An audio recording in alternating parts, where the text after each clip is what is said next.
Hi, I'm Vic. I'm a chef here at Mediamatic. Today we're going to be cooking lemon and knotweed bars, like a sort of a cheesecake, play on a cheesecake at least. Before we get cooking, we're going to go pick some knotweed out here in beautiful Amsterdam.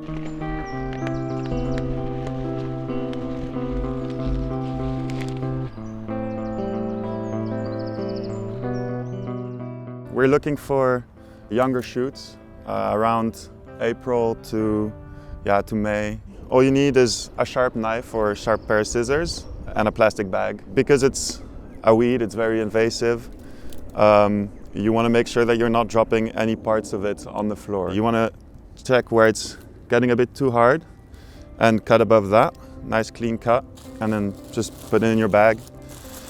Something to watch out for is that there are some areas with contaminated soil. Make sure that you don't harvest in those zones. A lot of cities have maps showing that. We will link one for the city of Amsterdam.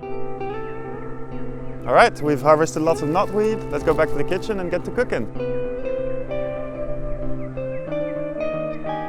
We have all this beautiful knotweed that we harvested. For the recipe, we're really only gonna use the stems here. We're gonna get rid of the leaves and the top shoot, and we're gonna kind of feel where it's hard, like where it's a bit too hard at the bottom, and cut that off as well. In the early 1800s, in 1820, something like that, a German scientist brought back knotweed from East Asia, where it's native. They quickly found, though, that it was kind of just growing wild everywhere, that they couldn't control it. The plant itself can grow through concrete. You want to chop it quite thin, as thin as you can. For this recipe, we'll use about 100 grams of knotweed. After that, we're going to use 50 grams of sugar and a little bit of ginger to spice it up. So let's start by making our jam. Some people like to peel their ginger. I don't think it's that necessary. Chop it nice and thin. You want to start on a middle-high heat at first. Our knotweed, our sugar, some water, and the ginger. And slowly, as you see it melting, you can slowly reduce the heat. The knotweed is kind of like breaking down and it's kind of getting thicker. While it's cooking, we can start making our base, our dough. For that, I'm gonna need a food processor. We're gonna take our oats, our coconut bits, our almond flour, throw it all nicely together. And finally, just a pinch of salt, again to taste, and then you're just gonna blend it.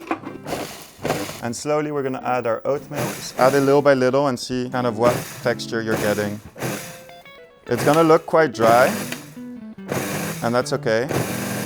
It's gonna, when you press it together, it's gonna kind of like thicken up. That looks great. So you want a texture that's kind of grainy, and it's actually quite wet. See, if you press it together, then it stays together, which is what you want. It takes always a little bit of time. The more you cook it down, the more you let it evaporate, the thicker it'll get. Also, the more the knotweed will break down and the smoother it'll get. If I push my spoon through, it's quite slowly coming back together. While we wait, we can already line our baking trays. So this recipe fills 2 of these trays, more or less. You take a little bit of your dough, put it in the bottom of your baking mold, put it in, and then just push it down, just like that.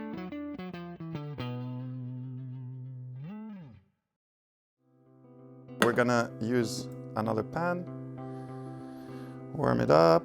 So we're gonna add our lemons. Use organic lemons because we're using the zest. You just do one long line across your lemon, go around. You can catch everything. So we're gonna do that with both lemons. You want about 120 milliliters of lemon juice. So we're gonna throw in our sugar, our butter, and our curcuma. Or the curcuma isn't really for taste, it's more for the color. So we're gonna add our vanilla extract to our base and the 50 grams of flour. Whisk it up while it's cooking. It should smell very delicious by now. All right, bring it down. You don't want it to like burn. You add your cornstarch. So once it's kind of homogeneous, throw in your quark. So now you see with the quark, everything is really mixing in nicely. You're losing your little clumps. All right, our curd or our cheesecake is set. It's nice and thick. And so now we're ready to assemble. We're gonna first put our jam in in our pot. So you're gonna just layer it, a nice even layer over your base. The lemon cheesecake part, layer it on top. So just make sure you have a nice even layer, as nice as possible. And now it's ready to go in the oven, preheated at 160 degrees Celsius, and it's gonna go in there for about half an hour. It's been about 25 minutes, now it's time to get them out of the oven. We can throw it in the fridge, and it's looking great. Should come out all in one go. And we're gonna cut out the edges and only keep the pretty parts. The finished product, our beautiful little lemon knotweed squares. I'm very happy with it. It looks really cute. All right, let's give it a taste. All the flavors are really balanced. You taste the knotweed, which is really nice, and then the lemon comes in and kind of takes over.